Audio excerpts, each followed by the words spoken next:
really ever heard of FPGA until Jerry and I here started this whole podcast. So that's in between Mega Man and Denny's. This is like all he talks about is FPGA.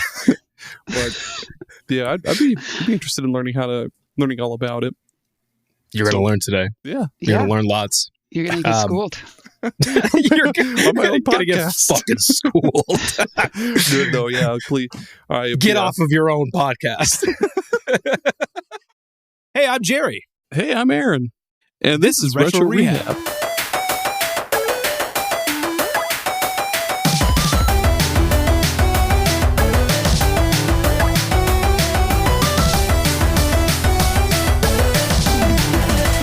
Welcome back to Retro Rehab. You know it. I know it. Aaron knows it. Everybody knows it by now. This is the greatest collaboration of all time. Tell him, Aaron. It is. Yeah. Listen to Aaron. Aaron knows. Today, we are very excited to have another guest with us today. Certified MiSTer Master, creator of the MiSTer Discord and core contributor. None other than... I almost did it. I almost did the thing. I almost called you the internet name.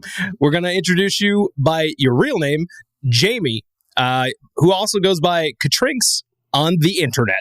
Welcome to Retro Rehab, Jamie. Hey, it's a pleasure to be here tonight. Awesome. Oh my God. Complimentary RC Cola under your chair. Feel free to take one or two if you want. No, RC Cola Cherry. Sorry, we're fancy here at Retro Rehab. We're fancy. Why does it have to be RC Cola? Like, why RC Cola? That's been my thing lately. It's RC Cola because it's just like the one nobody wants royal. To. It is. It's royal Cola. Crown. It's fancy. I mean, RC Cola is not bad. Okay, we may as well just give them their flowers now. RC Cola is not bad, but it's cheap. It's like $1, like exactly $1 for a big old tall boy of it at Dollar General. So you can get like 50 for $50. You guys have a 50 tall boys of RC Cola in your house. That'd be cool. Never run out of RC Cola. Never again. Well, Jamie, you and I have met before on the MiSTer Discord, which you, I understand, created. Yeah. Sentient and I actually made it several years ago now after moving over from classic gaming. We needed a little more space to grow, and so we made our own place there. Yep, and it's a really cool community. It was kind of amazing. Like when I started going down the rabbit hole of MiSTer stuff, a friend of mine, he knew a lot already, but then I discovered the Discord, and it was like, oh, I don't need you anymore. I can ask these people for help. And the community is fantastic. Like there's some very, very amazing people in this community. And I mean, I've gotten the chance to speak to, yourself. Video game Esoterica is in there. He's always razzing people, which is hilarious. And I've talked to Robert, the creator of the N64 and the PS1 core. I've talked to him directly too, and he's such a nice dude. Like, and even just like the other people in the community, it's just a very welcoming community. You've definitely built something really special there. I like to think, I've been to other gaming communities on the internet, and I like to think that we kind of we met like a really happy place with the MiSTer community, where it kind of has a level of maturity, but not too formal, where people, like the developers, can feel comfortable being around people. They're not harassed. It's just, it's really kind of like just vibes really well. I'm kind of proud of it, honestly. You should be, yeah, because it's really awesome. So before we get into the weeds here with the MiSTer stuff, because we got to get into the weeds. By the end of this episode, we're hoping that Aaron is going to show us a receipt for all of, like, a parts list of his MiSTer build. And look, I don't give a shit, dude, if you just want to make a MiSTer sandwich, because look, everybody starts somewhere. If you want to make it, that's what they call it. That's the thing. Is the sandwich just like the one without the case, or is that? It's just like the different? Three. It's pretty much what I have. You can't see it from where I'm sitting, but I don't have any fancy cases or anything on mine. I wish. My friend has the. It's just like three boards on top of each other, basically. Is that what you mean? It's the MiSTer sandwich. It's cool. It's tiny. Tasty. It's like it's like this big. Yeah, so we want to see a receipt list by the end of the episode. I've got my debit card ready. Yeah, got that PayPal fired up. Got the funds transferred over. Audio listeners won't be able to see it or hear it because I'm holding my debit card right now. Surely you've made enough money from all those back pics on OnlyFans, right? We'll be making a believer of you for sure. Yup. But before we get into that, Aaron, what could possibly be new in the world of retro? There's a bunch, actually. I dare you to. I dare you to pronounce the name of this translation. I was about to say, I'm going to butcher the hell out of this. Mizubaku Daibouken translation on the Sega Saturn action platformer 2D. Never heard of it. I'm going to Google it right now. It looks okay. Apparently, after I was reading up about this game, it is a translation. Yeah, it looks pretty neat. It's just like a colorful platformer. I don't know what else to say about it. It looks cool. I do want to try it out, but apparently even the Japanese version has a code that you could put in to just enable English, but that's weird. Enables it automatically. Okay. Yeah, what the heck?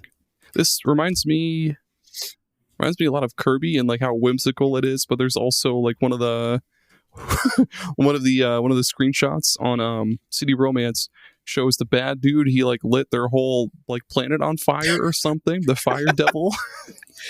Yep. So maybe not so much Kirby. It does look cool though. That's awesome. Yeah, it is cool. So check that out. Also, the Morph4K is finally starting to land in people's laps. If you don't know what that is, I guess, the competitor to the RetroTink. Jamie, do you have a RetroTink or any of those upscalers? I do not. The last upscaler I got was an OSSC. I don't have any of the fancy modern ones.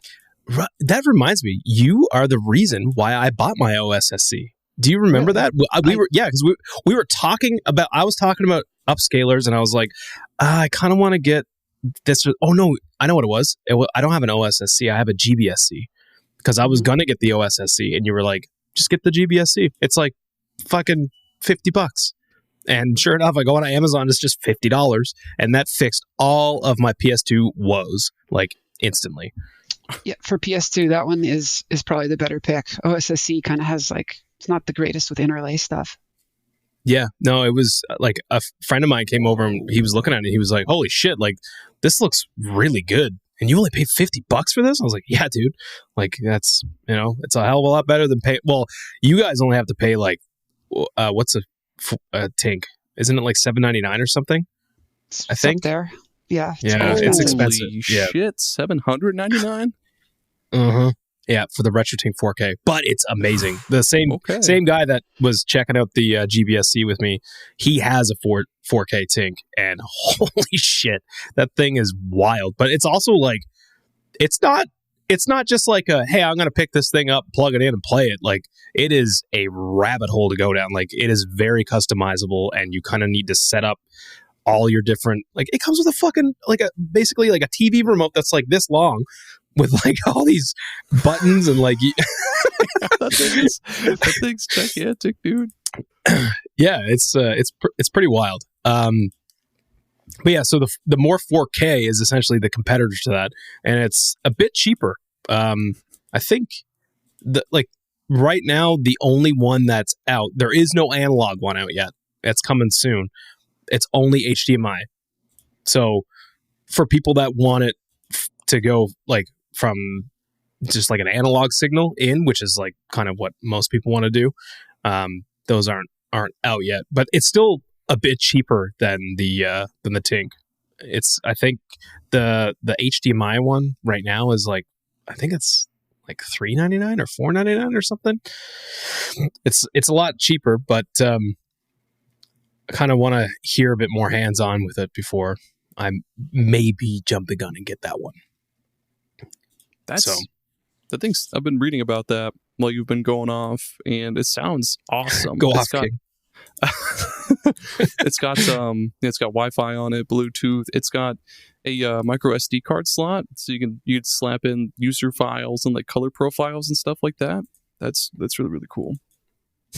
Speaking of color profiles, one of the first times that I ever heard anything about you, Jamie, you have like a color profile on what core is that? I think it's the NES core. Yeah, actually, I made an NES palette. It was pretty fancy, actually. I generated it mathematically. Most people kind of just pick colors, or they'll try to read from the screen and do other creative things like that. My approach was to take the way that the PPU worked and write a program that would generate the palette the way the PPU would generate the palette. And I say that like it's sort of a definitive thing. It's a gigantic rabbit hole that NES enthusiasts could chew your ear off about. But what it boils down to is that there's absolute luma values, because the chip didn't output any kind of RGB, right? So there's absolute luma values if you look at, YC. But there isn't really absolute chroma values. Those kind of vary between models and between TVs and things. And so I kind of picked like the most ideal chromas that would be realistically possible and applied them to the mathematically correct lumas. And it made, a fancy and really good-looking palette, I think. That's insane. But I think you said before that your background is engineering, right? I am a software engineer, yeah. Yeah, that checks out, because I would never. There's nothing about that entire paragraph that I could ever like. I could barely comprehend the terminology, let alone to implement it or even think about doing stuff like that. So that is absolutely amazing to me. So hats off. Well, if you ever have a spare, day, I'll go over the whole thing with you in detail. Crash course. Put my lab coat on. Yeah. Aaron, I'm very excited for you to read this next piece of. I really, really want to read this one. I've been waiting. I don't know how anybody has the patience for this, but Mario 64 has been beat without pushing the A button. Around 86 hours. Yes. Mario 64 has finally, after all these years, after all these tries, it has now finally been able to be beat. I'm pretty sure without cheats too. Like, this is not whoever did this did not use cheats. They didn't use cheats. I don't think they used glitches. They just didn't press A for 86 hours. That's insane. How do you even do that? How do you get past any of the Bowser stuff without jumping? Because like there's a lot of those carousels, and I'm having a stroke trying to understand how anybody did this. It doesn't make sense. You know what they probably, like, for the Bowser levels, they in I guess, I don't know. Yeah, I need to watch this. I don't know if not the whole 86 hours. I was going to say, I don't know if I have 86 hours to dedicate to watching Mario get finished without pressing A, but I definitely want to see some key moments. Like, I have so many questions, but yeah, folks, just wanted to make sure everybody was aware. All the listeners out there, Mario 64. I repeat, Mario 64 has been beat without pushing the A button. It only took 86. Don't you make him swim with the A button? Doesn't he like paddle by pushing the A button? Am I thinking wrong?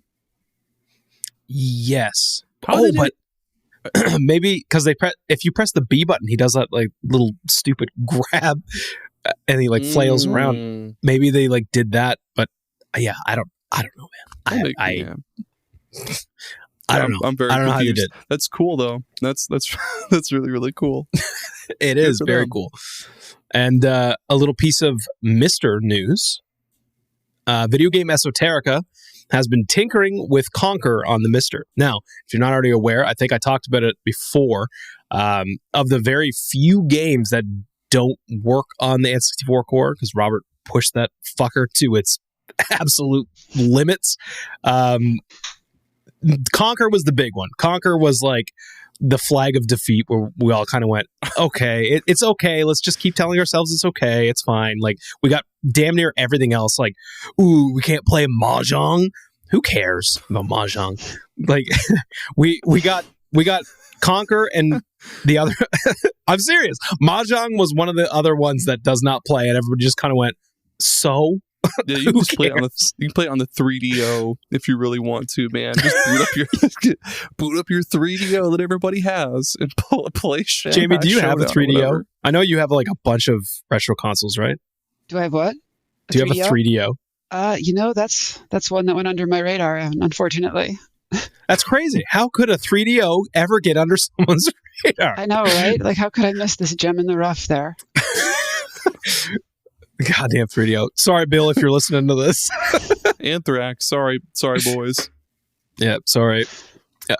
But yeah, so Conker notoriously does not work on the MiSTer. It's not that it doesn't run. It does. It will run. I've played up to the area where you have to take the cheese to the rat, but it has like intermittent freezing where like you can't. There's no way to really predict until this crazy motherfucker started messing around with it, and apparently like because Robert made two cores. He made the turbo core and he made the regular core, and for some reason like, Jamie, do you know at all like why the turbo core is working more for these games? I think it's really, you're not going to like this answer. It's basically random chance. It's how things just line up randomly. Yeah, no, cool. It's just how things are lining up randomly. It's just not crashing because of how they're lining up. I don't think it has a better answer than that. That's so crazy.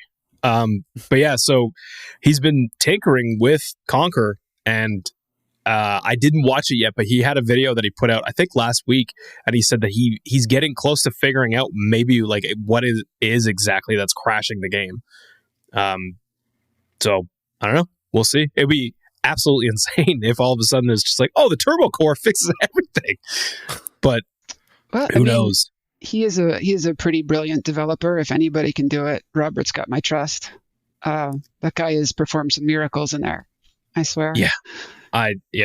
It's been a wild ride, and it's cool because like that is right when I came into the MiSTer stuff, was when all like it was kind of like in the middle of when all the N64 stuff was happening, and the part of the tipping point for me to get a MiSTer was the fact that all of a sudden the one core that everybody was like, there's no way this is happening. Like, there's so many like different YouTubers like Modern Vintage Gamer and like some of these other guys that were like, this is like pie in the sky shit. Like, don't ever expect N64.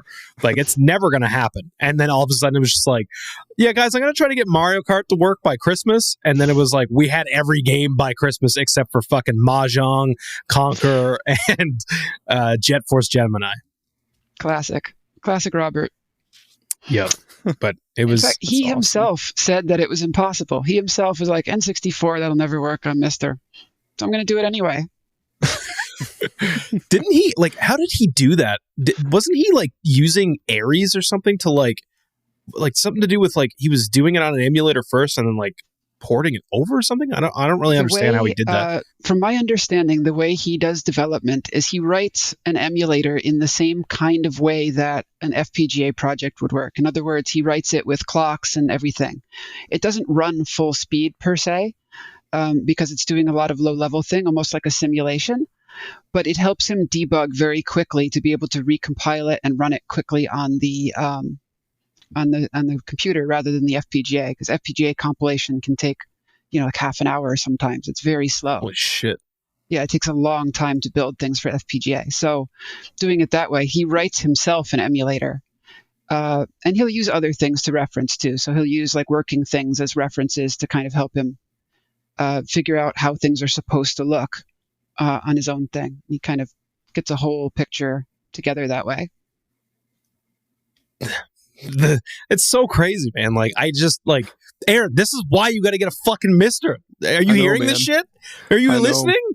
I know my little Anbernic device, and I'm pretty sure most other non-FPGA. Well, any other emulator out there, yeah, N64 is a bastard. It's such a bastard. Like, I can't even get Wave Race 64 to run on my Anbernic. Like, guess where that works? Yep, I'll give you MiSTer. fucking 15 guesses. Yeah. Then, I'm interested to see what it looks like with the turbo core with like 60 like that jiggly like polygonal ocean with the dolphins and stuff. Seeing that in 60 FPS, I bet it looks awesome. Yeah, man, give me that jiggly ocean. I don't know how else to describe it. It's like rigid. I've never heard of an ocean described as a jiggly ocean before in my life. I mean, oceans are pretty jiggly, man. They are pretty jiggly. I've never seen it. I've just seen pictures of it in movies. That old ocean of ours, man, is wet, wild, and jiggly. Stupid Iowa being landlocked and such. I'll never see the ocean. I am too. You've never seen the ocean? No. What? Yeah, I grew up poor, man. We didn't ever get vacations to go see the ocean. Like the most we ever got was like, I almost said South Dakota, but that's nowhere near it either. I don't think we ever took Your a vacation. parents never ever like tricked you right to like Lake Michigan and was like, yeah, that's the ocean. That's the ocean. Too poor. Sorry, too poor. Sorry, ocean. Too poor to go to Michigan. Pretty much, man. I'm sorry, man. This is like 2 episodes now in a row. I've been dunking on like your upbringing.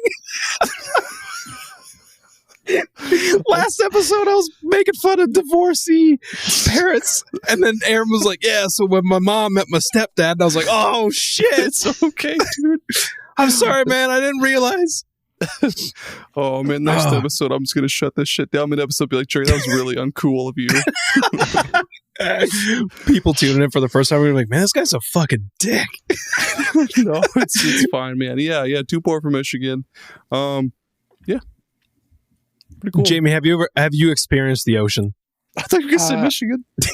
I live in New York. It's hard to miss the ocean, honestly. Oh. It's kind of right there. Hell yeah. Yeah. Hell yeah. And I was in California for a while too. They have a pretty good ocean too. So I've seen Both oceans. both the big ones. Yeah, both the I've big also ones. yeah. I lived on the east coast of Canada for 20 years of my life, and I was on an island, so I had no choice but to see the ocean fucking everywhere. And then when we moved out west, I did get to go to Vancouver last year, which was pretty dope. That's basically just the California of Canada. That's fair.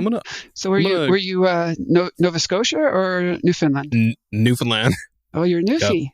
Okay. Yeah. Yep. I'm gonna pull up Google I am one Maps, of them. and I'm gonna see how far I need to drive to get to the goddamn ocean. Pretty far, dude.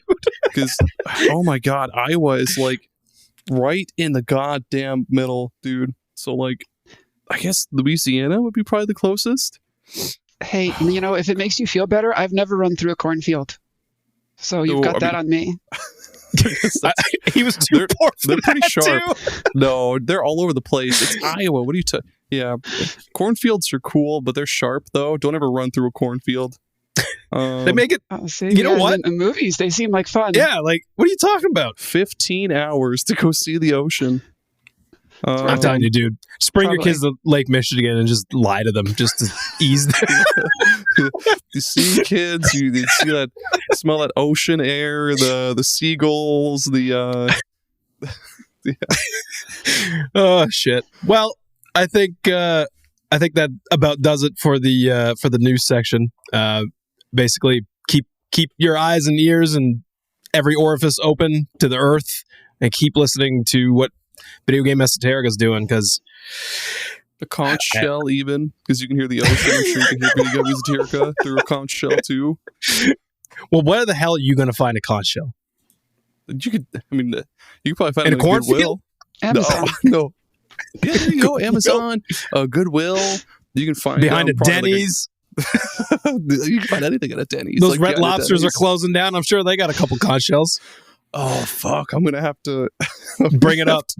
Let's throw some flowers down for Red Lobster, and no longer R.I.P. to Endless Shrimp. That's right. Yep. Everybody, you heard it. Third here first for the third time here on Retro Rehab. Red Lobster is closing over 50 restaurants because they are going bankrupt because of all the money they've lost in Endless Shrimp. So no more Endless Shrimp. Maybe no more Red Lobster. R.I.P. to Mr. Red Lobster himself, Mr. RL. Mr. R.L. Stein. Is that the same guy? Let's go to the next segment. Let's go to the next segment. I don't want to make fun of R.L. Stein because he's cool.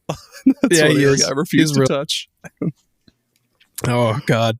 All right. Well, so because, Jamie, you are well-versed in the MiSTer, that is, going to be part of what we're going to talk about today. But you also informed me that you have a lot of really interesting information on some oddball systems and consoles and just some funny facts. I don't know if they're funny, but just maybe facts that I can guarantee you that I don't know, and for sure Aaron doesn't know. Okay. Okay. I mean, I have to admit, I have delved into some systems that most people have probably not even heard of, much less played. The short list that you said to me when we were talking on Discord did not. I've heard of them, but I don't even know what they look like. So it'll be fun to kind of poke around at what those are. Sure, absolutely. I'm very interested. Go on. First things first. About the MiSTer stuff. Let's talk about how you got into this. So, like, how did you start going down this rabbit hole? Like, what brought you? Oh, wait, sorry, shit, Aaron. Thank you for highlighting that. I fucked up our own show. Before we get into the topic, we ask all of our guests the same thing. What is your favorite video game memory? Okay, so I would have to say Christmas 1987.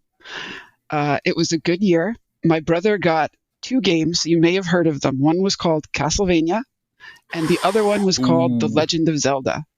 Jesus. So I was 9 years old. I'm kind of dating myself here. I was 9 years old, and he was 6 years old in that year. And so he got these games, and he was trying to play Zelda.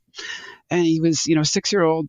Zelda's a little tough for a 6-year-old. And so, I did what any big sister would do, and I got out the construction paper and the crayons, and I started drawing the maps. And so, yeah, I started drawing construction paper maps of The Legend of Zelda, so we could figure out where we were going, like around the overworld and in the dungeons. And we, like during that Christmas break, we must have spent so many hours together there, playing that game with its like 3 songs. And it's just kind of etched into my memory as just like the best winter break ever. And I eventually those construction paper maps turned into like a folder of maps that became like a thing that we did together. Just kind of like I was like the navigator and he kind of played the games. That was kind of like our thing that we did a lot. So that's probably amazing. That's probably my happiest memory there of retro. Yeah, and that's why we love asking that question, because it's a very personal question, but it's also like, it's a little trip down memory lane, and everybody's answer is always different, and it's really cool to hear all the different answers. That's so cool. Like that is, of its time too. Like there was no internet. I mean, I'm not much younger than you are, so I to remember a time when, you didn't have these things at your fingertips where you just be like, I don't know how to beat this, and type it into Google and then go to Game FAQs and look up an entire walkthrough to figure it out. You had to do that shit. You had to draw maps, which is crazy. I mean, I distinctly remember the Zelda 2 Palace. Have you ever played that game, Zelda 2? Oh my God. You know what? I've played it, but I've never finished it, because even now, that game is hard, man. That's a hard fucking game. The final palace, I remember drawing the map of that. It looked like some kind of schizophrenic's drawing on the side of their cell. It was because it has all those warp rooms. It doesn't really mesh together properly. So it had all these arrows all over the place. It was just a huge mess. It's like a fucking Rorschach test. Yeah, it was like, I don't even know how this is working. Just keep going in circles until you find a new path. And was it the first Castlevania that he had as well? It was the very first Castlevania, just Castlevania, period. Oh, yep. No maps needed. just go right. That one's pretty linear. That one was easier. But Zelda was hard because you had to kind of Simon's Quest. So the thing about Simon's Quest, it has many things to criticize, but the thing I will stop to criticize is the floors that you fall through that have no indication that they're trap floors. And you have to restart the whole palace. It's so bullshit. The whole mansion you have to restart when you fall through those It is the worst. It is such bad UX. I think bullshit too, where the game is like, go here and do this, but it doesn't actually tell you to do that. Like when you have to cast, it was like a wind spell or something at one point to like the white crystal to one place. Yeah, that's what it was. Or you kneel with the blue. It had really notoriously poor translations, and also if you did well at it, they got the endings mixed up. So if you did well at it, you'd get the bad ending. What a horrible night to have a curse indeed. Yeah, like it was something really gloomy for a kid too. Like you die at the end. Like you win the game and you just die at the end. You do your very best only to get to the end, and they're just like, "Fuck you, kid. You suck at this game." Yeah, you didn't make it. Sorry. You weren't good enough. And that's where childhood trauma started for a lot of people. Oh yeah. That's why I am like I am today. For me, it was Duck Hunt, man. Fuck that dog. Laughing at your failures. Fuck that Duck Hunt dog, dude. And he was harsh teacher. It really was. I mean, I didn't get to play a lot of NES. It wasn't the system that I got first. But I do remember playing a whole bunch of Mega Man when I was like a kid. And just being like, this game's impossible. It's fun, but it's impossible. This is I don't know how you're supposed to beat any of this shit. And I used to get pissed too because I used to think that like all the Robot Masters, when you pick them, that's who you got to be. And I was like, this is dumb. Every time I pick these guys, I don't ever get to play as them. I was a dumb kid. We all were. Yeah. Kids are stupid. But yeah, so that is a fantastic memory, and thank you for sharing that with us. So without further ado, let's talk about some MiSTer stuff. So I wanted to ask you, how, Jamie, did you ever fall down this rabbit hole? What brought you to MiSTer, and like how did you get started with this? Like so many things, I stumbled across a tweet, and it was actually a tweet of Alexi Sorgelig, who had added super graphics support to the TurboGrafx 16 core. Now, you have to understand that back then MiSTer was very rough. It only had like blurry ringing artifact video. It didn't have any filters. It didn't have any settings for that. It was like the Game Boy core had 2 color palettes. It was like eye-searing white and lime green. Like it was really quite rough. There was no Super Nintendo core. But I saw this and I was like, this, because at the time I had all the real consoles. I had them all lined up. I was because I didn't really like the state of emulators. I was really discontent with emulators. Like they were good, but they didn't really capture the proper feel of an original system. The audio is the thing I was the most sensitive to, and there's really almost no, at the time at least, there was almost no software emulator that had less than 100 milliseconds of latency on its audio, and you can feel that. That's several frames of latency on the audio.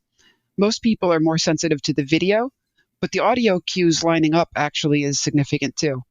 If you play them side to side, you'll feel it. So anyway, I saw this as like, this is rough, but I can fix this up. If I get involved with this, maybe I can get it to where I want it to be. And that sounds a little ostentatious, but, I was like a software developer. I'm like, I can chip in here. Maybe I can help this get to a place I want it to be. And so, I started getting more involved. I started being the person that sort of brought info to others. If you remember Smoke Monster, he was one of the YouTubers that brought a lot of information to the masses originally, and a lot of his information came from me. So I had a MiSTer while he was still, like he didn't have one yet. And so I would kind of explain how it was like working to him, and I'd give him clips of it and other things like that, he kind of got word out. Excuse me. He kind of got word out about it to people that we were kind of like collaborating on learning about together. And from there, I guess the community just kind of formed. And it just, kind of took on a life. And, developers got on board and kind of rolled into what it is today. That's crazy. I did not know that you were involved that early with MiSTer. Yeah, it was, I think, early to mid 2018, I want to say, somewhere around there. Wow. Yeah, I think the first time that I ever heard about MiSTer was on Giant Bomb, because Jeff Gertzman and like Brad on Giant Bomb, they were really into MiSTer. I think Jeff still like does like his retro streams, and I used to always be like, man, what the fuck is he playing on? Like, it looks so ancient looking, but like he's got like this crazy library of games, and like he would talk about this MiSTer FPGA thing, and I was just like, I don't know what the fuck that is. And I just kind of ignored it for a long time until a friend of mine, he got one, and I remember when he like showed it to me, I was like, what the fuck is that thing? And he was like, dude, I just want you to play Super Mario World on this, okay? I just want you to play this. And I remember playing it and going, oh, why does this feel so different from everything else that I've played for the last like 15 years in emulators? Like, why does this feel different? And to your point, it even sounded different. So then he starts showing me the Sega cores, and he's like, listen to how fucking good this sounds. And I quickly started realizing that the MiSTer had a level of accuracy that it was like very noticeable when you actually play it. Like, Aaron, if you ever get your hands on a MiSTer, you will immediately know what we're talking. You're get PayPal going right now. I'm gonna have to, man. Like, I really enjoy shmups, especially like vertical ones. But on a lot of like on my little Anbernic device, it's a horizontal screen, so the screen is smushed, and you've got like the black bars on the sides. And to try to get it set up to Tate mode, where it's like vertical, it's a pain in the ass. But it sounds like MiSTer would be the way to go with that. Like, it might be easier to set up that way, but yeah, the latency is a pain in the ass on those sometimes. Well, latency and accuracy are two of the things that we care a lot about those. So it's not really just a matter of FPGAs being useful or conducive to those things doing well. It's also because the developers who are attracted to them care a lot about those things. So it's sort of twofold in that sense. Kind of a chicken and egg situation. Like, it's a medium that lets us really express the accuracy we want to see when we're making a core. Yeah. It's now, Aaron, I did tell you before though, like to actually alleviate a little bit of that latency that you get from, because on the Anbernic it's all running through ArcOS, right? Yeah. So it's all retro. So yeah, you gotta turn on that run ahead. Turn run ahead on to 2. Yeah. Put it on 2, and it should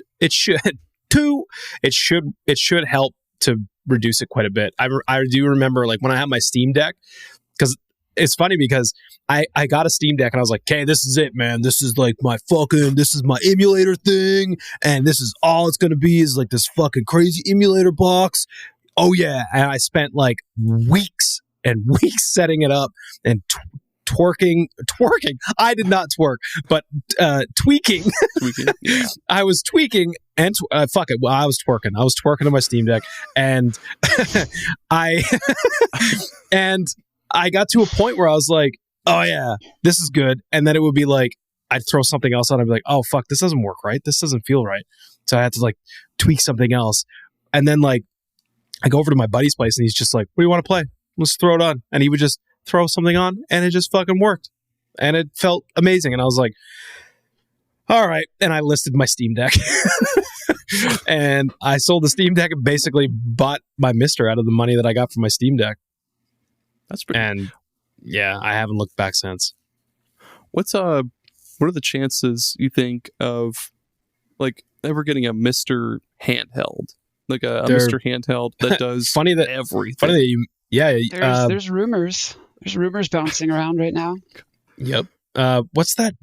There's a Twitter account. I was just looking at it today. Apparently, like they're doing a test run right now with like they were going to go with an LCD screen, but now they're doing an OLED screen. Cool. Fuck. What is the name of that account? I literally just started following them today. That'd be awesome. I mostly do handheld, which I guess is why I use the Anbernic a lot, because I'll just be like, I don't feel like sitting at my desk to play something. I think I'll sit upside down or like on my bed or somewhere else, and then but that would be cool to have a handheld MiSTer, even if it is like $600 or something. I looked it up. It's a Twitter account, Taki Udon. And yeah, they tweeted out today, there seems to be a delay with the first trial batch of OLED screens. And then the update before that was, quick update on the MiSTer handheld. We are moving to an AMOLED screen. Screen is better suited for a variety of aspect ratios, and the panel characteristics are amazing. MSRP of the handheld should still be roughly $150 or less if there's enough interest. Because I think they might be using that new MiSTer. I was going to ask you, Jamie, about that, the whole deal with this, like, this cheap DE10 knockoff thing. Do you know much about that? I've been following it. I'm still reserving judgment on it until I see what they come out with. In the FPGA space, there's been a lot of promises, and I'm kind of at the point where it's like, okay, well, I mean, maybe they'll get something out, maybe they won't, but I'm not going to really count my chickens before they hatch. Like if they can get out like a well working board that's made to like good quality standards, that for the prices they say, that's going to be amazing for MiSTer users.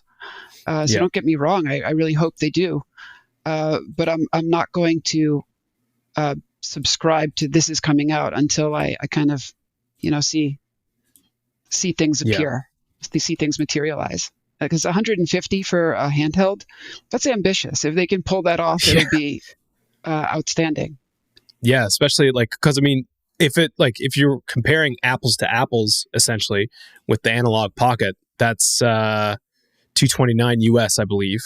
That's pretty good.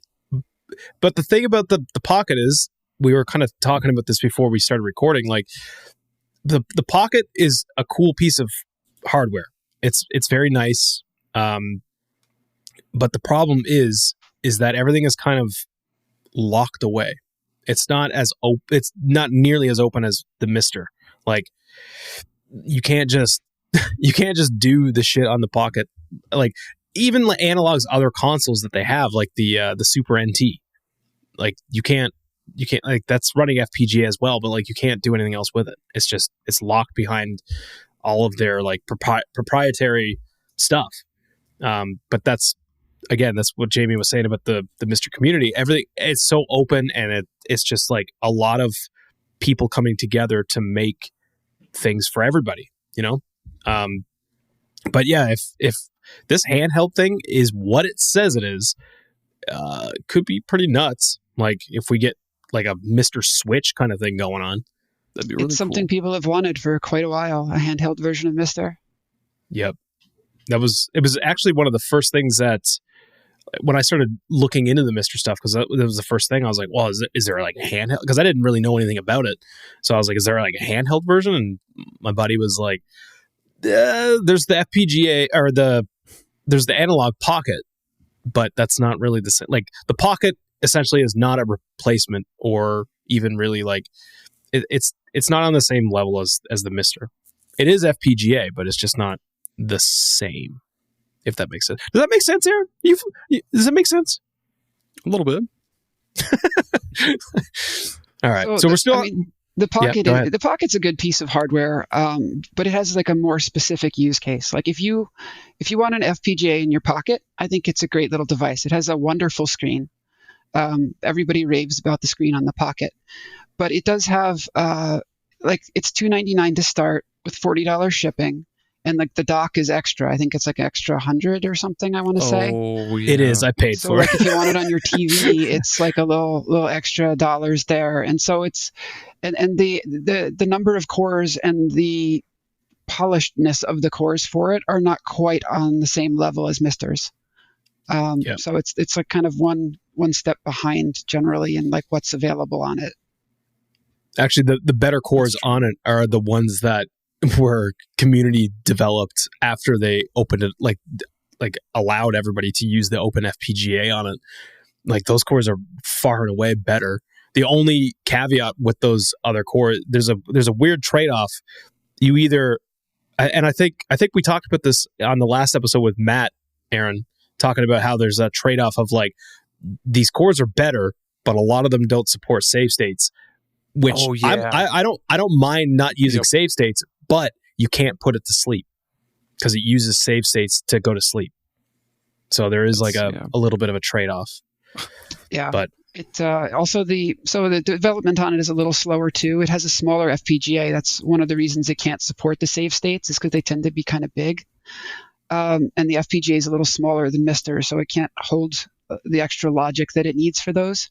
And the other problem with it is that even though it's called Open FPGA, the firmware for it is not open. It's closed source, unlike MiSTer's, and that makes meeting developers needs a little bit more slow because they have to add them internally, so developers can get what they need. I think they have a save state API. I haven't really looked at it, so I think that's there. They just can't fit it, or it doesn't mesh properly. I'm not sure what the issue is with that. Have you done anything with the Pocket stuff?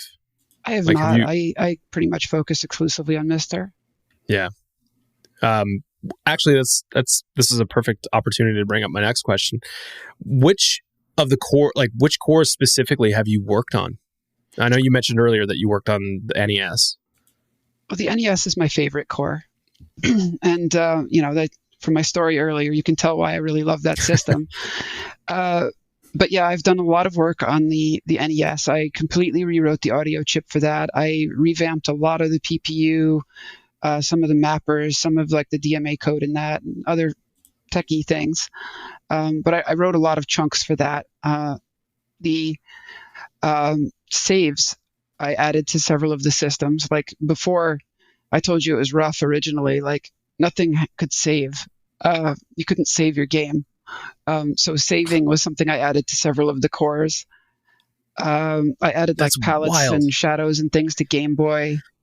I added, so TurboGrafx 16, it has like a different palette than everybody else uses because they found like this hidden palette in the conversion of the composite.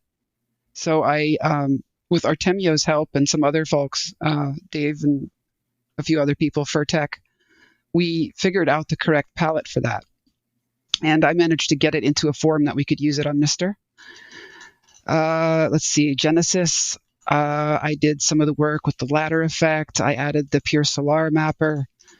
I did a lot of general work on some of those cores. So I've been kind of a generalist with many of the larger cores that have been kicking around. I can't really list everything I've done, but I've also written several cores. So the Atari 7800 and 2600 core, I wrote that one pretty much completely. Holy shit. The Supervision core, if you've ever heard of that system, Atari Supervision, it's this awful little handheld. It's I did that. It is an awful hand. I'm sorry, I can't say a good thing about it, but I'm sure there is someone out there. There's like 3 people right now that are just crying into their pillow, but one day you woke up and you were like, you know what the world needs? I was like, no one else is going to do this. Somebody's got to. It's going to be me. The GameMate, that's another one of those systems. The Creative Vision, I think I wrote that core. It's like an old computer / gaming thing. What else? So I've ported / worked on some other cores too. The Adventure Vision, which is, I'm not even sure I would call that a console. It's more like a handheld electronic device. It's got so the way that it works is it has like a mirror that spins kind of like the Virtual Boy, and it projects like sort of like LEDs. It's got like a rotating thing that projects LEDs onto it's like those fans. You know how those fans work that draw the little pictures? Yeah. Like the clocks and shit. It's almost like a hologram. It kind of works like that. And it's got 4 games, and somebody had sort of like written 75% of a core for that, so I kind of brought that to the goalposts. That is insane. Thank you. Yeah, no, there's some fun things. Let's not forget the Mega Duck. The Mega Mega was amongst Duck. my contributions. Let's see what else. So I was, along with Sultan, I was pretty involved with the audio filters. They did a lot of the work on it, but I kind of was like involved in getting those going originally. Like you know how every core you can add an audio filter. So if you want something to sound like it's composite, you can do that, or like RF or something. You can do that, and it's particularly important for cores like NES and Genesis and those things to have this, because they use it more in depth, like the CD mixing, for example, with the TurboGrafx. All those things kind of use this technology from the same edition there. So that I was involved with that. Cheat codes. I was heavily involved in getting cheat codes into the cores. Oh, so that whole system. Yeah. That's awesome. So Rimsky, who is he happens to be a MiSTer fan. He is also the I don't know what to call it, the leader of game hacking, where all the codes live. Oh. Yeah, so there's like this whole site dedicated to codes. He's the leader of that. He has a MiSTer, and like we got together, and he provided like these packs of cheats, and I did a lot of the FPGA code for them, and so we got that going.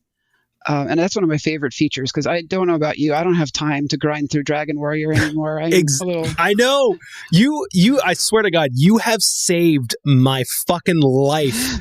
Because of these cheats. Like, there's a lot of times we will get to like I think it was I want to say Mega Man X5. We got to Sigma and we were like, this is fucking impossible. How the hell are you supposed to beat this? Like, it's impossible. We were like an hour and a half beating our heads against the fucking walls trying to beat this last boss, and finally my buddy was like, you know what, fuck this, we're turning on cheats. Just infinite lives. Fuck all this. And that's what we did. We turned on cheats. But I mean, I've definitely used cheats for other things too. Like, I think we definitely used, because I mean, look, you probably know as well as I know, if you're playing Contra, the goddamn Contra code is still not enough. It's not enough. So we just were like, just give us, you know what? Give it. I don't need invincibility or none of that shit.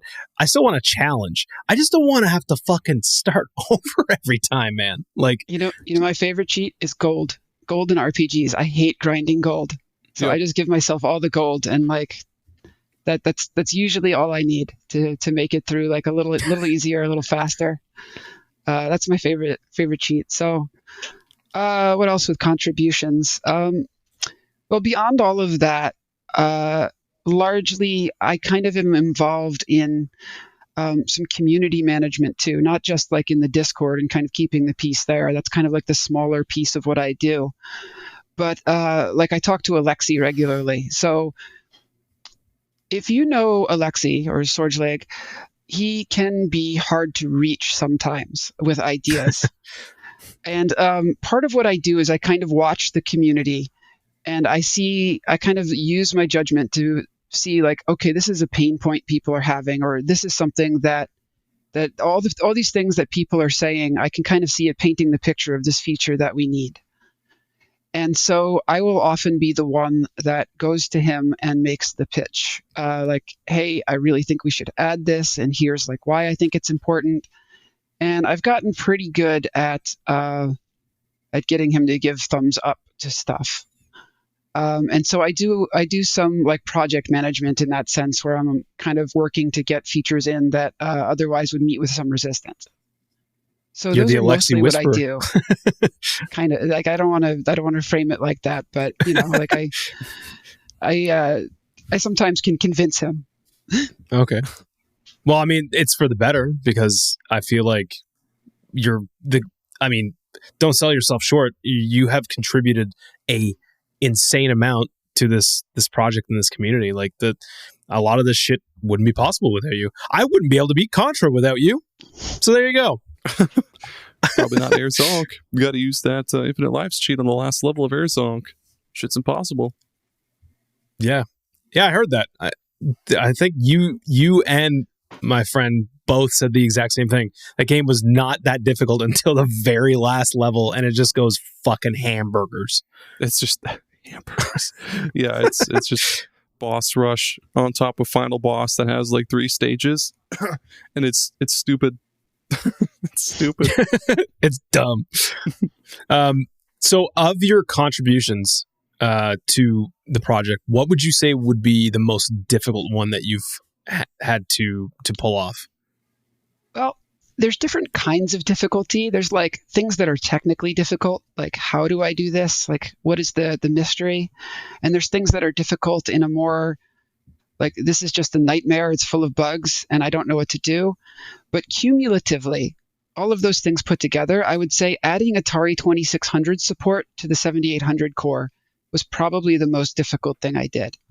And the reason it was so hard, you're like 2600, that system is like weaker than my pocket calculator. I have watches infinitely more powerful than that system. The reason it was so difficult is because when people were making games for that, the system was so anemic. They used every single cycle. You may have seen Racing the Beam and heard all that term before, where people, it's kind of like a documentary of how focused they were on getting like Atari running at optimal efficiency. Well, they did, and being off by one cycle could break games.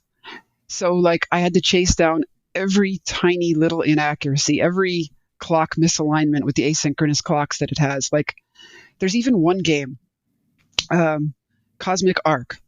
It's like a spaceship where you kind of shoot the rocks coming at you and stuff. Well, it has this notorious star field in the background, which has sort of oddly shaped stars. Like, they're just lines, but like some of them are long lines and some of them are short lines. And for the longest time, people couldn't figure out why it wasn't just drawing dots there. Because if the system all worked according to like how the schematics and everything sort of said it should just be drawing dots. Well, it turns out it came down to something like a 20 nanosecond propagation delay, which created an extra falling edge of the clock and triggered an extra movement in the H move that got it kind of stuck drawing. And so that's the level of like persnickety this thing is, that TIA chip. Holy and so that one was a shit. huge headache to get accurate. I went through every one of those god awful games 100 times to try to get that thing accurate. They sound like ass. I'm sorry. They are just the worst. That's okay. I'm not an Atari fan. It's just I'm also am not a big Atari fan. Yeah. Here at REHAB, we hate Atari, but we love Jamie's. We love your contributions to the Atari community. However, it's a piece of history. It had to be there. Yeah. The old core existed, but it had lots of problems for the same reasons that I just discussed. And it was like, okay, well, I want MiSTer to be great. I want this to have an accurate way of playing this, at least as good as the emulator. So, kind of like, all right, I dedicated myself to that. Which is cool because I'm sure there's people out there that are like, "Fuck yeah, 7800, right in my alley." Well, 7800. There are few enthusiasts, but there are some. The 2600, there are more people who that was part of their life, and I just think it's important to have them both represented. Honestly, absolutely, yeah. For sure. Yeah, I was just joking about hating Atari. I mean, I just don't have any. I'm right there with you. I hate the thing. I could not make it like 20 minutes with one of those games. It's funny too because like sometimes I'll just throw on some. I'll be like, let's just check out some Atari or something. Like maybe there's like a hidden gem or something here. There's not a single goddamn one. There's none. Well, there's no hidden gems. if you want to amuse yourself briefly with 7800, try like Ninja Golf. It will amuse you just by its absolute sheer ridiculousness. Cool. Honestly, Ninja Golf. You're on a golf course. You hit the golf ball, and then you fight off ninjas to get to your ball, so you can hit it again. That could be a good pure game comedy show. Gold. That sounds awesome. A good game show. That's just the most extreme elimination challenge. That's exactly what that sounds like. It reminds me of a Japanese game show. Actually, I could see that totally as a Japanese game show. Fight off ninjas. Oh man. On my Anbernic thing, I have yet to ever add I guess I've added like 2 Atari Jaguar games to it, but I have yet to ever add an Atari 2600 or anything in between that. I've added like a couple Pokemon mini games, like the little Pokewalker, I think is what it's called. The little Pokewalker that came with Heart Gold and Soul Silver. No, is there never? What is? I think there's a different thing called the Pokemini or something like that. But I've installed a Pokemon. There's Pokemon a Pokemini core on MiSTer. Yeah, that's probably what it is. I'm thinking of. Yes, okay, I got those mixed up, but. Yeah, I've installed like 5 Poke Mini games, but not a single Atari 2600 game. I'll be goddamned. Well, if you ever get drunk enough, try Warlords. It's a paddle game. It's actually fun with enough alcohol.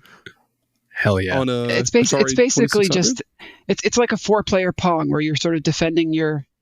It's kind of like it's kind of like air hockey, you know. It's like that, but with 4 people. Oh, it's got a really cool cover. Better, but it's kind of I'm trying to find something that's okay for it. I'm sorry. Digging deep, trying to find those Atari gems. I'm watching a little video of it, and yeah, it does look like fun if you had a bunch of really drunk friends around. Yeah. Ooh, it's the Mario Party of 1980. No, I want to be the purple paddle. No, I'm the purple paddle. This friendship is over. So before we go further, can we take a bathroom break really, really fast? Is that yeah, all right? Get it. Cool. Okay. Yep. Do your bathroom thing. All right.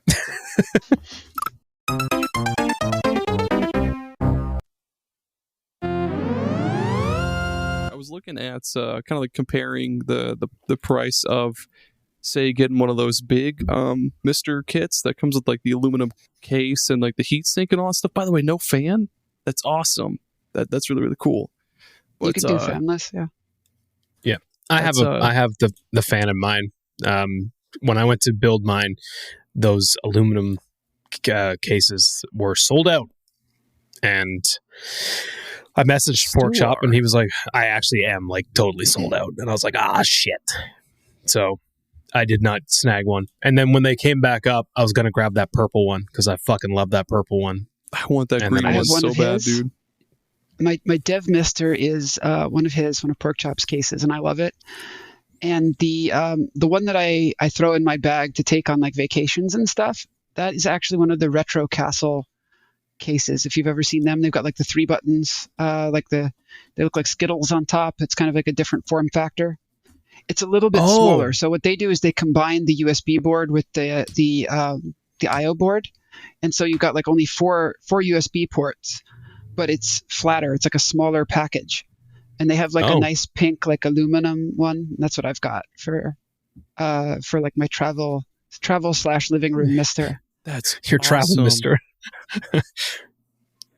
Yup. Aaron, again, dude, it's time. It's time. Get the wallet out. Yeah, I was doing like price comparisons between like the MiSTer, and then you guys were talking about how the Analogue Pocket, like it's cool, but it's like it's kind of meh at the same time. It's probably about like the same price to buy. Now that I'm looking at the Retro Castle site, there you can buy like a whole, like the pink one. I'm seeing it right now, $467. You can buy it for $467 USD. The MiSTer or the Analogue Pocket, that thing, if you got like the console, if you got the Pocket itself, the Pocket and the dock, it's fucking expensive, dude. And all of the add-ons for like Game Gear and Neo Geo Pocket Color, all that stuff, that probably run you the same amount of money as it would to just buy a goddamn MiSTer. So, and it does not have analog out yet, from my understanding. They have like some kind of analog converter, but I don't think it works with that at the moment. But if you care about like analog, I don't know if you're a CRT person or not, but that's a deal breaker for some. They've got transparent cases. Oh my god. Oh yeah, there's a lot of really yeah. See, this is we got him, Jamie. He's starting to go down the rabbit hole. I can see it. We can see the fucking glare of money slipping out of your fingertips. This is the sound of falling down the rabbit hole. Thump, thump, thump. It totally is. This one's shit. Okay. Yeah. I'm going to get a text next week and Aaron's going to be like, I can't afford to do retro rehab anymore. I had to take a second job. I just sell my camera.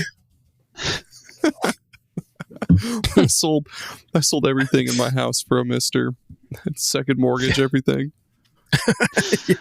Like Jeff with those the Game Boy Advanced. With the e-reader cards. Yeah. The e-reader cards. With the MiSTer, can you use like original controllers from other consoles, or does it have its own like proprietary controller that you have to use with it?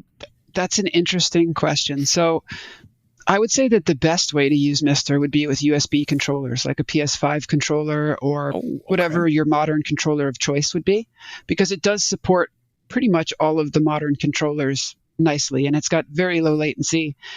And if you want to fall down that rabbit hole, we have spreadsheets of how fast they go. Like, we know the latency. I went by that spreadsheet. Was it Vampire that made that?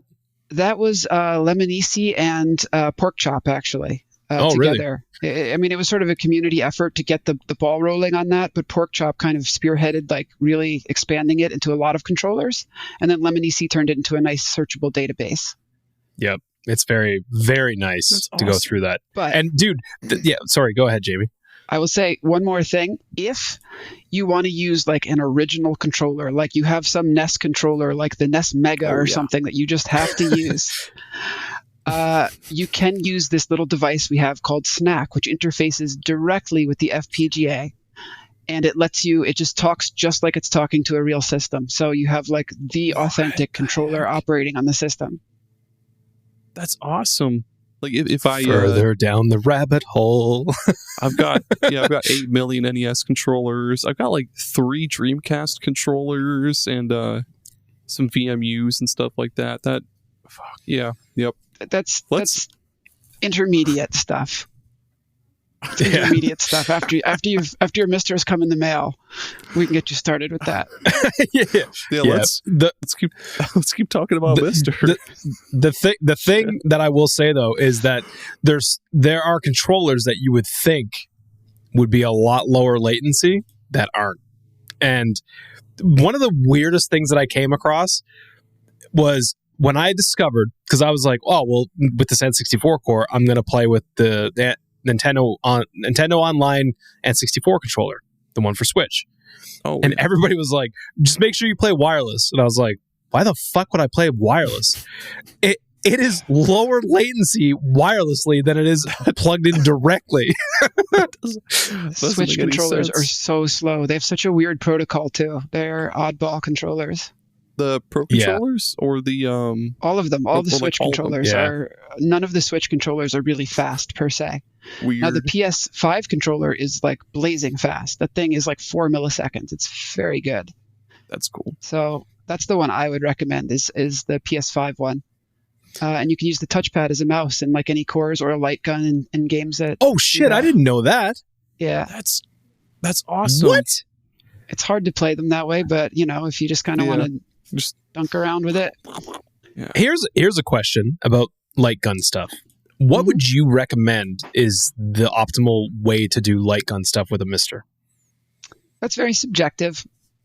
I personally like Wiimote because I'm not that into light gun games. It's a little bit different than the original experience of a light gun, where you're just like a 10-year-old like touching the screen with the light gun and trying to hit the ducks. But if you are the kind of person that needs the CRT/original light gun experience, you can do that with Snack. So I would say Wiimote, mouse, or Snack, depending on you, what you need. Okay. I didn't realize that you could use the Wiimote. Do you just have to get like a USB sensor bar? Yeah. Oh, you just pair it. It knows what to do, mostly. Holy shit. You're kind of blowing my mind now because I did not know that was possible. And there's so many cool arcade like light games and shit. Yotago's constantly pumping out fucking arcade games, and there's so many good light gun games. Oh my god, I love a light gun game. Yeah, that was another one of my contributions. I did the original light gun code for MiSTer for the NES core. Yeah, so I wrote the original light gun stuff, and I worked on. Alexi did like the framework part of that, and I did the core part. And so the original like stuff for that was I was part of that. So hang on. Here's a little bit more in-depth question about the Wiimote stuff. Okay. Does that mean that I could play Mario Paint with a Wiimote as a mouse? Yes, it can work as a mouse. Oh, that's cool. Shit. I mean, if you want to, I would just use, a mouse. But if you really want to, like the SNES mouse or like any other mouse. What should I use to play Mario Paint that would be like a mouse? How about a mouse? Yeah. You do you. I didn't even think about just hooking up a fucking mouse to it. Yeah, you can use any old USB mouse. It'll work. Wow. Oh, man. Maybe I should play some more. I love Mario Paint so goddamn much. You should get one of those. You should get one of those old... the SNES mouse?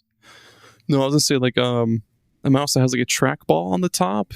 I forget what the heck the name was for those, but they were like my coworker huge. uses one of those, and it makes sense that he uses it because I don't know, man. I feel like it's like playing like one of those bowling arcade games where it has that trackball that you just go crazy on, but it's like on the top. I could of your never mouse. get into a trackball on a mouse. I could never do it.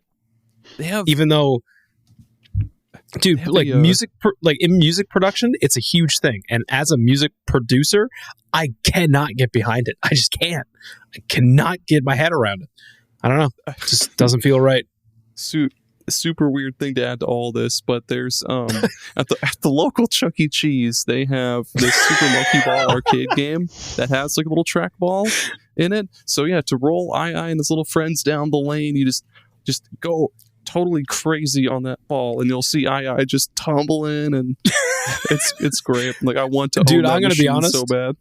I'm gonna be totally fucking transparent here. I did not expect the sentence "at your local Chuck E. Cheese" to come up. It's really not local. It's not at all local. It's like it's got to be pretty local because you've never left Iowa. I've gone to other states, but I've never gone to like the coast. I've gone to North Dakota, South Dakota. I've gone to all the Dakotas, Wisconsin. I've gone to like everywhere there is in the Midwest. I haven't gone to any coast ever. Oh man, I love this about you, dude. I swear to God, this is so good. Please continue. Well, yes, I will. So yeah, we talked a bit about the oddball systems that you contributed to these cores of just absolute absurd shit that there's some things that you said earlier that I've not heard about until today. So I'm curious, like, what does your actual physical collection look like? Like, what do you have any physical consoles still? You're going to be so disappointed. So I do have physical consoles still. They are all in my basement in storage containers. So the era of my systems is really 5th gen and before. Like my 3 big ones are like the NES, the SNES, and PSX. So I'm very boring in that sense. But I did have I did have Genesis. I did have TurboGrafx. I had a lot of the other more popular ones. But I am not, I have actually strong beliefs that collecting original things doesn't solve the problem. It's one of the reasons I love MiSTer so much, is because although I like the original experience that I get from an original NES, I don't believe it's sustainable. I mean, eventually that thing's going to give out. Eventually it won't hook up well to the TV. Eventually it'll just be so cumbersome to use, I won't use it anymore. And so I really believe on taking the original experience, or even the ideal experience of the original console, and making it work on modern things in as close to the same way we can do it as possible. And that's kind of like my goal with MiSTer, is to take these things that I loved and all the things that I loved about them and make them accessible to everybody without getting a $2,000 PVM and a $700 upscaler and like a modified NES and all these things that get, I mean, if you think MiSTer is expensive, you should see how expensive original consoles are. Oh, Those- I mean, I think I might have said it on here before, but in 2017, right before we moved from the East Coast to the West Coast, I did start going down this rabbit hole of collecting retro consoles and games. And all I initially was intending to do was to recreate my childhood like collection. I had a Super Nintendo, I had a Game Boy Advance, N64, PS1, and I was just going to be like, I'm just going to recreate and it just got out of control. It never stops there. No. And it just never stopped. And I was just like, what if I buy Earthbound? What if I get crazy and buy Earthbound? And then my wife was like, how fucking much is that? How much is that goddamn game? No, the fuck you're not. You're not buying that game. And, then I'm stuck buying like fucking Jurassic Park for Super Nintendo, being like, yeah, man, I got my Jurassic Park. And then like I started buying stuff that, I started going off the guardrails of just my childhood collection. Nope. Now I'm buying shit just because, that's a good deal. And when we got ready to move, I was like, I got to get rid of this stuff. I don't want to. I mean, props to people. Like, I know a friend of ours, Bill, who does gaming and collecting podcast. He's got a pretty wild collection. And like props to people that have these crazy collections of stuff. Like there's a guy out here in Alberta. I think he just goes by like the N64 guy. He has like an Instagram account and he has like this room that's literally like every fucking N64 game ever made. And it's just he has like all the different was it Funtastic or something? What was the see-through, the clear, transparent ones? I can't remember. Oh yeah, I think those were fantastic. The cool looking, the ones that look like gummy bear, like gummy peach rings, like those kind of ones. There was like the green one, and there was like a pinkish purplish one. Like he has like all those, and it's like that's really cool. But for me, I got to a point where I was like, I don't want to do this. I think I want to shift to digital. And it was actually at that time when I stopped buying physical games altogether, and I just moved. Whoops. And I moved totally to digital only. Like all my shit is digital now. I don't own. I have one physical copy of a Super Nintendo game, and that's Secret of Mana 2, Sengoku Densetsu 3. That's the only thing I have. I have so few. So I have a couple of NES games that I put on display just because I like the way they look. Like I have Crystallis, which is like an SNK game that we played that a lot. I just like to see it. I just like to see it on the shelf. So I think that if your goal is to collect because you like to have things, like you like to see things, I think that's good. If you're collecting to play games, I think there's better ways to do it. Like if you care about the experience first and foremost, I don't really think collecting is the right thing anymore. But once upon a time, that's the only way to get like a good experience. I think we have fortunately moved to a new era now. Yeah, for sure. I mean, I'm with you there because like I also want to get a couple of more. I really like the Japanese like boxes and stuff for like the Super Nintendo, like the Super Famicom stuff. Because like the Famicom cartridges. Aaron, have you ever seen the box art for the Japanese Super Metroid? I think I have it on a shirt. Actually, it's fucking crazy, dude. Like. Granted, we still got a decent looking, box art for the American release, but like that Super Nintendo one is something else, man. And all the Dragon Quest boxes, like I want to get some of that stuff and just put them on display. Compare Mega Man 2 sometime if you ever really want. We did that on the last episode. Yeah.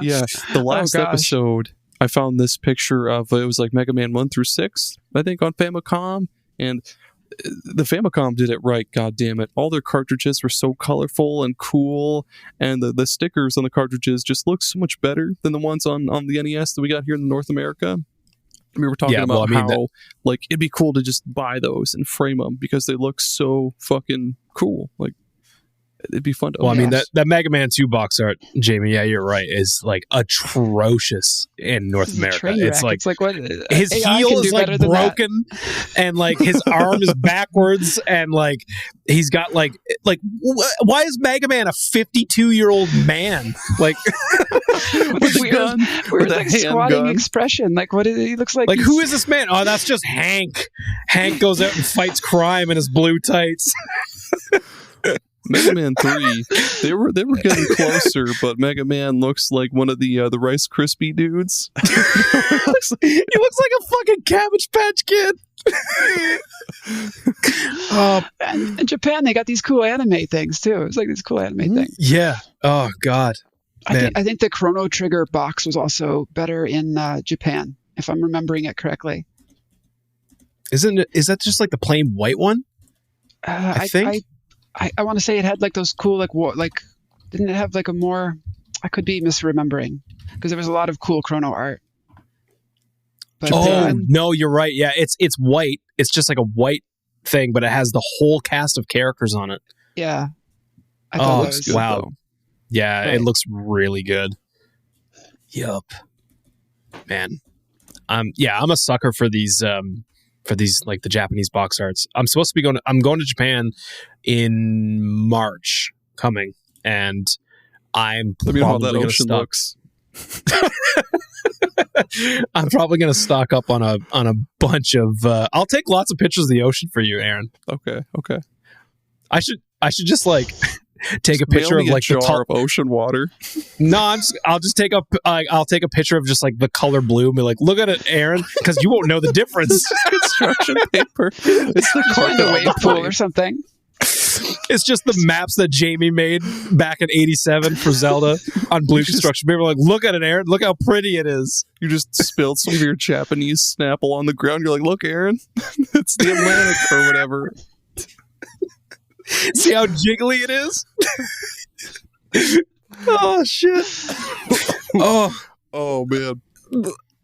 I don't know why I love the fact that you haven't seen the ocean so much. I mean, it'll happen one of these days. We're talking about going down to like going down to Texas or something one of these days. But with kids, it's tough. But You eventually, might see the Gulf of Mexico. It's a lot like the ocean. that's true. That's as close as I'll ever get. Just keep telling himself lies at all these places that aren't the ocean but look kind of like the ocean. We have lots of ponds and like lots of lakes in Iowa. So I mean, like they have waves, so it's like It's the re- same thing. Yeah, they're basically the same, just scale. I live close to a place called Pigeon Lake. Pigeon Lake, Pigeon we have Lake. Skunk River. That's cool. Yeah, is it? Welcome to Iowa. Fucking, I have some river, Hudson. Have you ever heard of it? Hudson River? No, I don't it's a little river. think The Hudson so. River, man. That'll get you. That one's that's a doozy. That one. It's where the mob No, we're dumps talking you. about they're making fun. Well, not they, but Jerry's making fun of me because we've never seen the. I've never seen the ocean. Oh, see, Cheyenne's never seen it either. Thanks, Cheyenne. Yep. She was looking at vacations. She's in the other room just scrolling through pictures of. She just Googled the ocean. She's just scrolling and be like, just looking at the ocean. Okay, let's keep I'm sorry, going. Cheyenne. I'm sorry, Cheyenne. Oh, man. All right. Retro Rehab. Yeah, baby. So, what was I going to ask? I mean, the notes are in front of me. Yeah. Well, I mean, we're kind of going over it, talking about the physical collection, which is fine because like I don't own. Well, I own a Dreamcast and a PS2 and a Wii U, and that's like I have them for my setup because like there's no real good way to do a Dreamcast, so I just went and bought one. But I also did that GDMU mod and just loaded a fucking terabyte micro SD up. And away you go. I kind of feel like that about the I don't know, the DS and 3DS. That's the only one that I've really collected for because there really isn't a good way to play those games. Like you can't play. I mean, you kind of play them on your phone, but it's not the same. Like you don't have the actual stylus in your hand. You don't have the beeps and the boops of the 3DS UI and stuff. It's not the same. You don't got that 3D that hurts your eyes after looking at it for 3 seconds. It's not bad. It's not that bad. It kills your battery, but it's not that bad. I always turn it. There's very few games that I've ever played with it on. Actually, you know what? I think the best implemented Kirby Planet Robobot. that was pretty good. but the NES remakes that they did in 3D, yeah, they like work really Excite Bike well. and shit. Like they actually look really cool. But yeah, so Jamie, Mm-hmm. what would you say is the most wackadoodle system that you know of? Because, like, I mean, you said some shit earlier that had my eyes rolling in the back of my head. Because I don't know what the fuck a Mega Duck is. I don't. I thought that might have been like a spoof of like the Mega Drive. So the weirdest one that I know of that I would consider like an actual console. I mean, the Adventure Vision that I mentioned earlier with the spinning LEDs, that one's way up there. Yeah, that is that is some weird amongst shit. the top. There's one, it's less interesting, but it's got the CPUs on the carts. So like every cart is like its own little system that you plug into it. That's called the Cassette Vision. That one's pretty strange. Wait, what was there really any Mario shit for that? There's no, absolutely not. That was because like Atari era kind of stuff. Hang on, I have to show this because I don't even think I've showed this to you, Aaron. Uh-oh. Where the fuck is it? I like how the Mega Duck, I was looking up on Wikipedia, it's also known as the Cougar Kid. That's a pretty cool name. It's a bizarre. It's a system that people only know of because its name is so weird. The Mega Duck. Mega Duck. What you got? This is a cassette tape. Trapped in the what? Perilous Trapped Pit. Okay. What is that for? It's like an audiobook? Exactly. I don't really know, and I've had this since I was a child because this is from 1990, and yeah, I remember when we were moving out this way, my mom was like, "Hey, why don't you stop by the house and make sure that like if there's anything in our basement that like you want," and there wasn't a lot, but like I remember looking over and seeing this thing and being like, "What the fuck is that?" So for the listeners, I'm holding a cassette tape that has the Nintendo logo on it and Super Mario Brothers Trapped in the Perilous Pit. I don't have any way to actually listen to this, but I believe it was part of like some like it came with a book. Yeah, and you would like play it along with the book. And I'm pretty sure it used to have like a thing it'd be like, turn the page now. But yeah, So, it's that's the weirdest wild. thing I have. Yeah, that's the weirdest shit I have. So that actually reminds me. So if you don't mind, some of the peripherals I've seen are probably even weirder than the systems. Oh, hit me I've with seen. those weird peripherals. So the Atari 2600 in my adventures there, they really did some strange stuff, and probably the weirdest amongst them, I believe it was called Mind Link. It was this thing that you would put on your head like a tiara or something, and you would try to control the games with your mind. Mind, and it was actually trying to read like your temporal muscles. I don't believe that one made it to market or was on market long, but it was a real peripheral that Atari was actually trying to develop, the mind thing. The fuck? And I guess it read like your eyebrow muscle twitches or something. And needless to say, I don't think that one tested well in the market groups or whatever. Man, oh man, we thought the Power Glove was shit. Looks like a Naruto headband with the Atari logo. Yeah, did you find it? Yeah, it's I found a flyer for it where they're like, our newest brainchild, the Atari Mind Link system. Yep. Oh, what and the so heck? there was also there was a sing-along tape for the Atari, and this is what reminded me of it. There was like a Smurfs and Berenstain Bears sing-along tape for the Atari, and it had like a tape cassette thing, and it would somehow control it back and forth. And I don't think I ever implemented that because I just couldn't find like enough information on the device. But yeah, you could play this game along with like the Smurfs singing along with it in some way. It was like an educational like counting game kind of thing. Holy shit, man! What was that? Gamate? That was just a very mediocre Game Boy wannabe. It had a green and white, like a green, like a pea soup colored screen, with Oof. sort of like, very, very Game Boy-esque, but maybe a little lower quality, if you can picture that. You probably can't because you could barely see the Game Boy screen as it was, so there's not much to picture. But in any case, it was just a really like poor quality Game Boy, basically. And the Supervision you mentioned?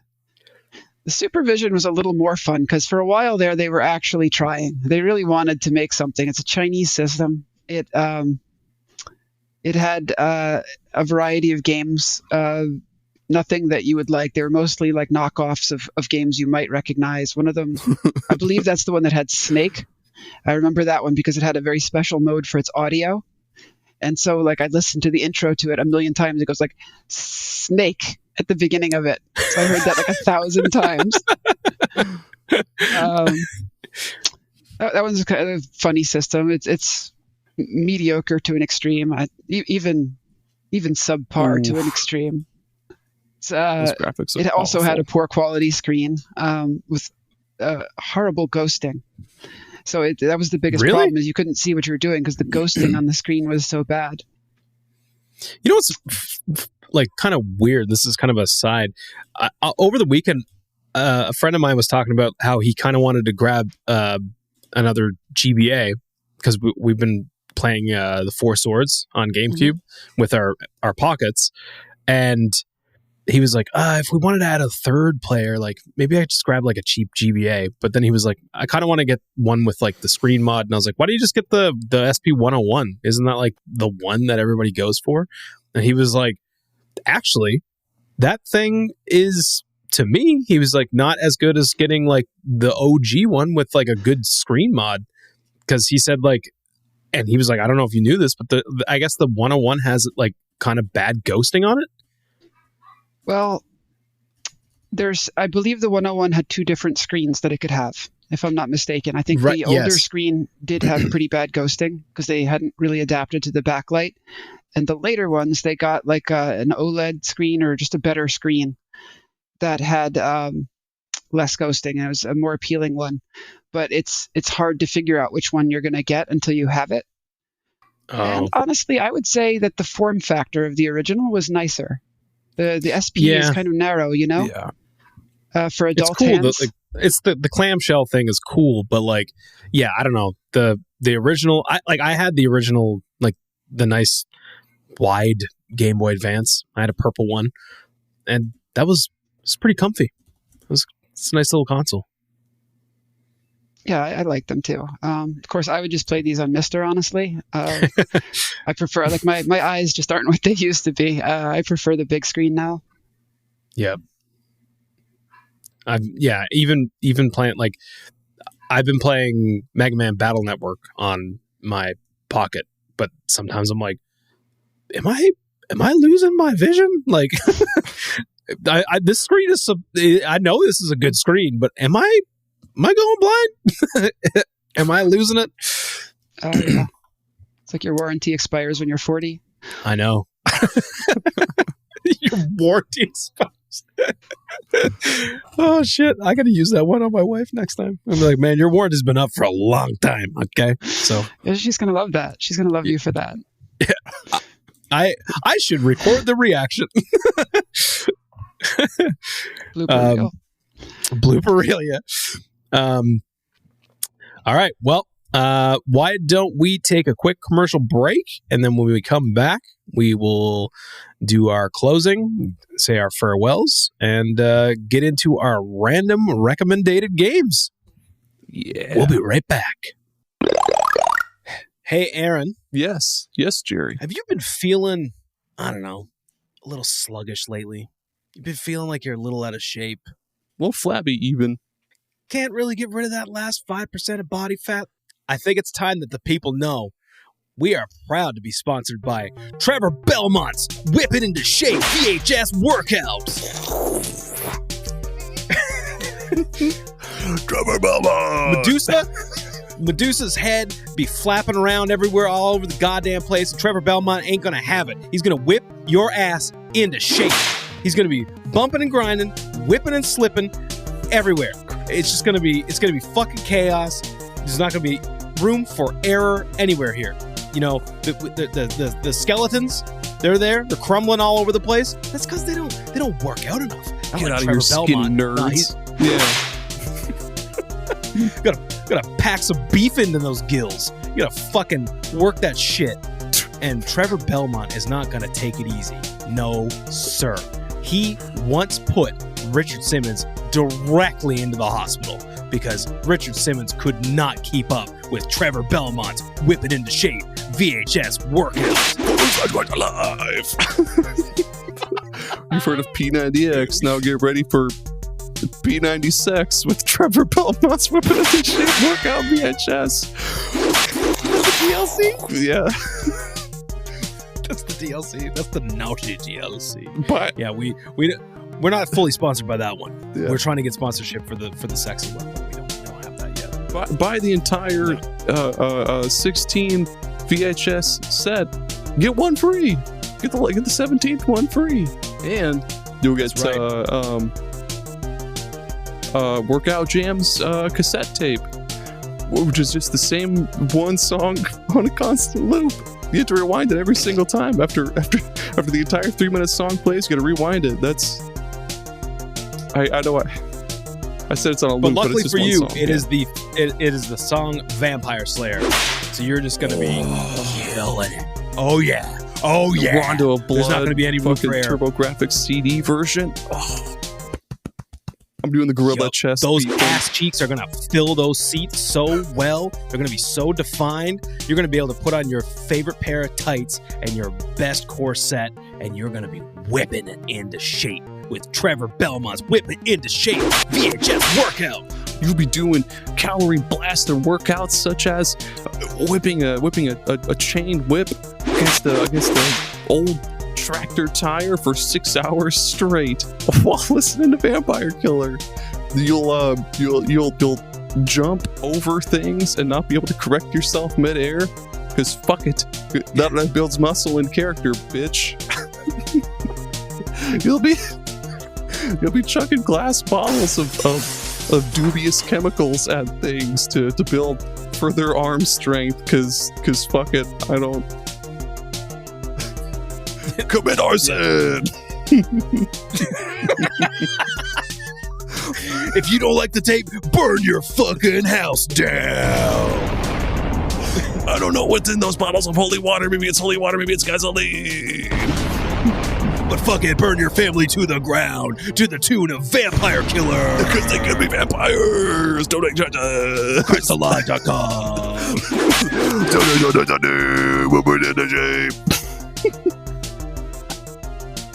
That's right, folks. Whip it into shape. Whip it into shape. Good, like Trevor Belmont. Get those ass and those Vivo. jeans. And Vivo. Thank you for the sponsorship. And we're back. Previously on Retro Rehab. Previously, Aaron dropped his glasses. Couldn't find out where he was. And then he fell off a cliff. and into the ocean for the first time. I was going to say it. The ocean. I was going to say it. All it took was for me to lose my vision. Fucking Mr. Magoo over here. Perhaps the real Jesus. ocean was the friends God. we made along the way. Jesus Christ, dude. Oh, man. Aaron, what time is it? What time is it? Tell him what time it is. Time for random recommended games. Oh, man. Random recommended games. All right, this is the bittersweet part. Yep, this is when we have to say goodbye, but we always leave you with a treat before we take off. And this week, of course, we have our lovely guest here. And Jamie, what we do is we recommend a game, just any old retro game that you just feel like, hey, you know what, you folks out there should throw this on sometime. I love just throwing things on and just giving them a go. And that's kind of what this little segment is. It's just telling folks to try something out that they may not have tried before. So if you were to recommend a random game to somebody today that you're like, hey, you know what? Check it out. What would that be? Well, being a NES person, the game I mentioned before, Crystalis, That is a fantastic game. A lot of people have never tried it for the NES. Wonderful game. I highly recommend it. It's got a very open world sort of adventure feel to it. I've always meant to throw that on, and I actually haven't. I know what it looks like, and it's definitely up my alley for the type of game it is. So really weird that it's an SNK game though. It's still really cool. Is it SNK? It is. Yeah. It's SNK. Isn't it like an action adventure game? Yes, it is completely out of their wheelhouse. I don't know why they decided to experiment, but it's a good one. I like it. It's very hard. Is it really? It's unforgiving. Is there any cheats on the MiSTer for that one? Oh yeah, there's definitely cheats for that one. Hell yeah! There you go, folks. That's the way to play it. Yeah, there was a Game Boy port too. I think you just said. Yep. I'd suggest the NES one, honestly. Yeah. I will. You know what? I will take you up on that recommendation, and I will definitely try Crystalis. Is it a very long game? Not by modern standards, no. It's if you know what you're doing, it's pretty quick. Okay, sweet. I like that kind of thing. I've been playing too many massive games lately, and I've been really enjoying playing some shorter, like nice games. Animal Well was a lot of fun after coming off of Final Fantasy VII Rebirth. Aaron. Yes. Buddy. What you got? Give me that sauce. Like any good children's birthday party, I'm going to leave you with some goodies, a good old goodie bag or two. Castlevania, a couple of cans of RC Cola in there. Yeah, a couple cans of RC Cola, a handful of like pennies, because like I don't need them. Like, you can have them. It's treasure to kids. Kids love pennies. Picture of the ocean. This is a picture of the ocean that I once got from an encyclopedia. It's yours to have. Like Castlevania Aria of Sorrow is really, really good. I get probably the best way to play it though would be on the advanced collection they have now, or MiSTer. You can play it on MiSTer, or the advanced collection.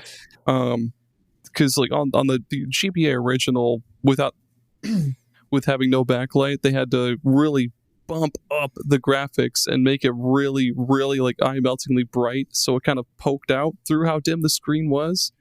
But the advanced collection really fixes all that, and yeah, it plays so fucking smoothly on the advanced collection as well too. You can basically it's like a Symphony of the Night, but kind of cranked up to 11, because like when you defeat enemies, there's a chance they'll drop what are they called, like spirits or cores, I forget. Souls. And souls, there we go. Yeah. And different enemies can do kind of give you different things. Like some enemies give you active abilities where you like cast a spell or something. Some enemies will give you a cool passive effect.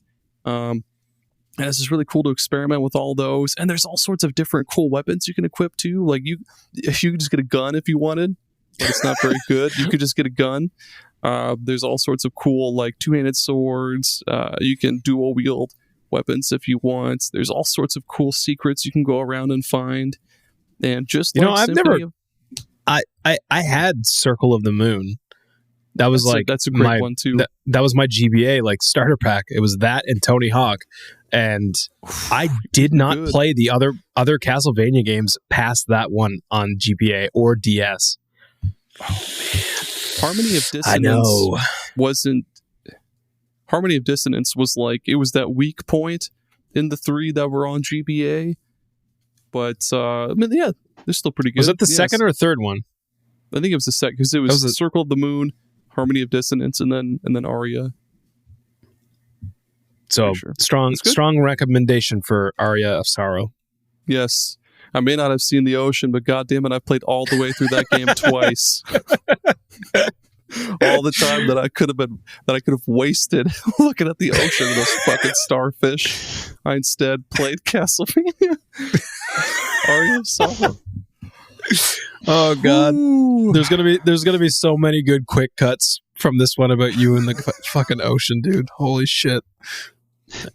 From now on, I'm not even gonna say like go out and touch grass. I'm just gonna be like, go out and touch the ocean. Oh, but you can't. Go out and touch salt water. Go out and touch corn. Touch Korn. All the members of the band Korn, go touch them.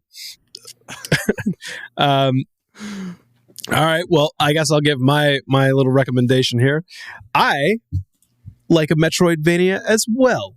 And it's funny that you brought up that old Castlevania there, because I actually have a soft spot for Super Adventure Island 2. Ooh. For the SNES. So Super Adventure Island was the original, which is just like a platformer game. And there's a bunch of them. Hudson makes them. They've been on the NES. I believe there's some on TurboGrafx, I think. And this one in particular, though, Super Adventure Island 2 for SNES, is a Metroidvania. Like, it has this like progression lock of like, you could explore around like this world map, and like you get different things to go back to other areas. It's really interesting that this game has those things. But then after kind of doing some research, this, I don't know if it's a blatant copy or not, but like it was definitely trying to rip off like the Wonder Boy games. So like those old what did Wonder Boy start on? Was that the Master System, I think, wasn't it? The Wonder Boy games? Yeah, I'm pretty sure they're Genesis. I may be mistaken here, but aren't they the same game? I thought they licensed them differently, but they were... I could be misremembering, but I could have sworn Wonder Boy was also licensed as a different game for other systems. But it was like the same game, or the same IP, you might be right. At least. Yeah, it could be, because they are very similar. But like the original Super Adventure Island was like, it was just a straight up platformer. But then, yeah, Super Adventure Island 2 went completely in a different way. Like it kind of reminds me a little bit of Zelda 2 in a way. Like it's kind of got that kind of feel to it. And God damn it, I got to go back to Zelda 2 because like I want to beat that fucking game. I've not gotten very far in that game. And I have my save file on the MiSTer that I started not that long ago, and I definitely want to try to beat it. You reminded me that that's one of those things that I apologize. That game's so fucking hard. It has no right to be that hard. It's torture. Yeah. Well, you know what wasn't torture? This episode was not torture at all. Jamie, thank you so much for coming on and doing this. This was a lot of fun. I hope that you had a good time here. Oh, I did. And thanks so much for having me here tonight. I really, really had a good time talking with you folks. I feel like we only scratched the surface of lots of things. We still have to make sure that Aaron buys that MiSTer. We also need to make sure that Aaron eventually sees the ocean for realsies. Mm-hmm. Just know that you are a part of what is probably going to become a brand new meme for Retro Rehab. I'm just going to send you random pictures of the ocean now. You're just going to get like a DM. You're going to look at it. It's just going to be like a picture of the ocean, like a seagull. Just someone standing in their linens, just standing in the ocean, like my view crying. This morning, and you're just looking out at the ocean. Look what you're missing out on, the ocean. There's like it's like a freight harbor or something. Yeah, Rusty Bucket Bay. But yeah, so yeah. Jamie, I don't know if like there's anything that you want to plug or promote or anything. Maybe the Discord. Well, I'm not one to promote much. I'm not a big marketing person, but if you ever want to join the Discord, you can just use the URL, discord.gg/MrFPGA. You can see what it's all about there. I'll include it in the show notes. It's really a fun project, honestly. We really pay a lot of attention to accuracy and a good experience. So if you want to join us, please do. Thank you. Thank you so much. Well, Aaron, should we get out of here? Hit the hay. Let's go. Yeah, after all, Jerry still needs to figure out who stole his bike after he passed out from overdosing on Pepto-Bismol. Dude, where's my bike? Dude, where's my ocean? And Aaron definitely has to try to start going about his daily life without getting motivated by the Pokemon theme song. It's never going to happen. I know that you want to be the very best, but dude, there's other songs. All right. Well, thank you so much for listening. You can get us on all your socials at Retro Rehab Pod. Go check out the MiSTer Discord. I'll put that in the show notes. Again, Jamie, thank you so much for coming on and doing this. I will definitely be talking to you again shortly, I'm sure, and hopefully get you back on sometime. Fantastic. Awesome. All right, folks. We'll see you on the next one. Aaron, say bye.